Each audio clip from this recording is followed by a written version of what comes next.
When you look at camp, the other thing that I know you always harp on is fundamentals. So take us through this next clip. Well, first day, it was probably a boring practice just for about everybody there, and I understand why. They did all this stuff. There was no team, there was no 7-on-7. It was all fundamentals.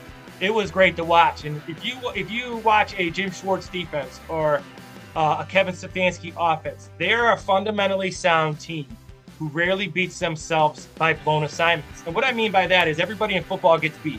And if you know who you have, and on that particular play, that guy beat you, well, okay, that happens in football, happens to everybody.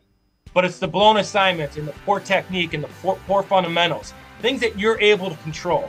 You know, obviously a coaching analogy everybody says is control the controllables. And the Browns do. And this day they worked all fundamentals. So this is Denzel Ward working, rerouting, working his quick hands, and then at the end of the drill, coach would scream, "Find it," and he's turning his head looking for the football.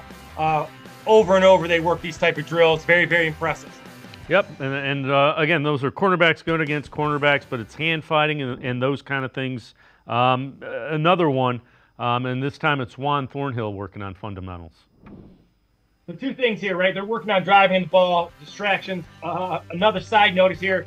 And obviously, most NFL teams are doing this, but the Browns do a great job of involving multiple drills within one. This is why the Browns don't have to practice for 3.5 hours, because they do 3 drills in one. So Thornhill's going to work on driving to the ball. He's going to work on being distracted. Then he's going to work at catch and cut. Now, a couple things with this being Thornhill. Obviously, Thornhill had a very bad calf last year that really prevented him from running the alley, covering ground, being the guy down in the box or in the safety that really made him special in Kansas City. You can see here he's driving off that calf pretty well. He did both sides very, very well. I think Juan Thornhill could have a big year at that free safety. Again, a guy who's very energetic. He brings lots of swagger, if that's the term they like to use. But he's a very elite athlete with explosion that I think can really help the Browns. And he didn't get a chance to show that very much last year, and I think he will this fall.